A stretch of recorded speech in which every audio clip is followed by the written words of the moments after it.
बोले बम बोले बम पूरा देवघर नगरिया हो। बोले बम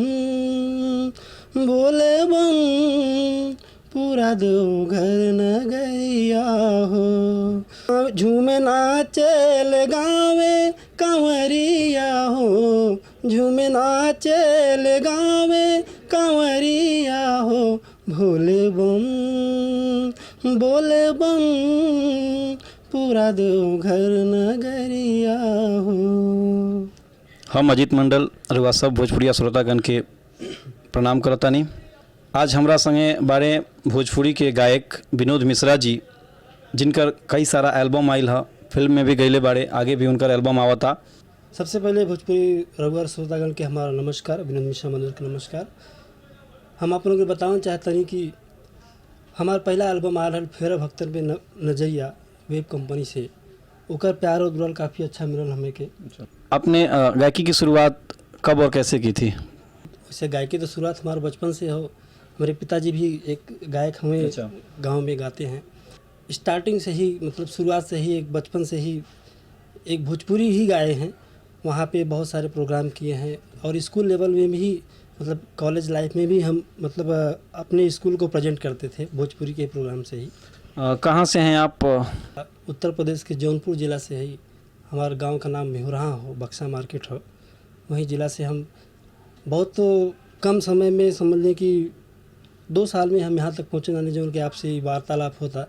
2015 में हमारा पहला एल्बम वायरल फेरा भक्त नजरिया, और वही टाइम पे एक भोला जी का सावन का गीत आ रहा है। आपका अभी भी लोकगीत आ रहा है, फिर होली आ रही है, जैसा कि आपने बताया कि होली का भी मेरा एल्बम आ रहा है, तो क्या प्लानिंग है आगे? कुछ बड़ा धमाका करना है? जौने लाइन में हम लोग बानी भोजपुरी समाज में, तो वो तो सबकर ख्वाहिश रहल कि कहीं न कहीं आगे ही बढ़े। बहे पुरवैया झकाझोर एल्बम का नाम हो। ओके जस्ट बात तुरंत ही होली गीत हुए हमारे।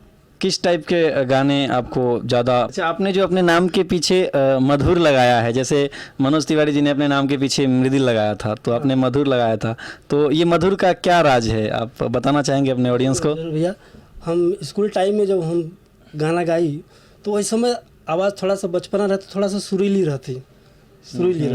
तो साहब जो हमारे दोस्त थे बचपन मतलब यार दोस्त थे, सब लोग मधुर मधुर करके बोलते थे, तो उन लोगों का ही जो नाम दिया हुआ है मधुर, तो हम अपना टाइटल ही मधुर बना लिए।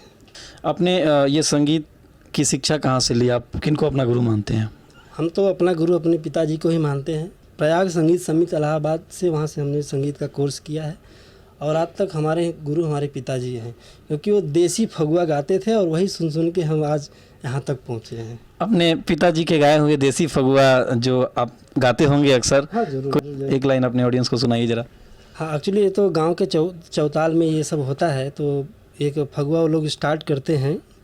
गौरी पूजत जनक दुलारी बैठी फूलवारी। गौरी पूजत जनक दुलारी बैठी फूलवारी।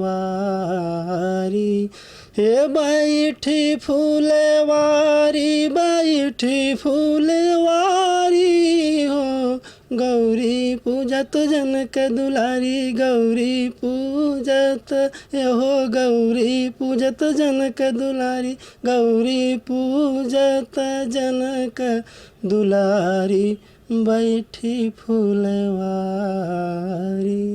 हम लोग के वहाँ पे क्या होता था कि होली का दिन होता था और सब लोग घूम घूम के फगुआ करते थे, तो हर दरवाजे पे जाने के बाद ना वहाँ पे कसैली जो होता है ना, वो कटा हुआ कसैली रखा होता था, और मूंगफली जिसको हम लोग वहाँ पे बेदाम बोलते हैं, तो वो रखा होता था।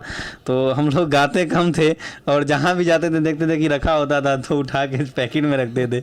आप भी ऐसा करते थे क्या? अरे जरूर, जो आप बता रहे हैं बचपन की याद दिला दिया आप हमें। सब लोग साथ में जाते तो हाँ, हर घर के सामने खाने की चीज़ें रखती रहती, जो हम लोग देसी में गुजिया बोलते हैं, अब यहाँ पे क्या बोलते हैं मालूम नहीं है, वो रखा रहता। तो सब लोग पहले गाते कम थे, पहले खाते ज़्यादा थे। बच्चे तो वैसे ही खाने के लिए जाते थे।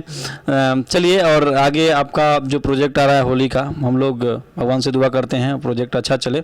अभी आप लोग सुन रहे थे विनोद मिश्रा मधुर जी को। इसी तरह आप लोग नए नए कलाकार को सुनते रहेंगे। आप लोग सब्सक्राइब कीजिए प्लैनेट भोजपुरी और जुड़िए हम लोगों से। तब तक के लिए नमस्कार।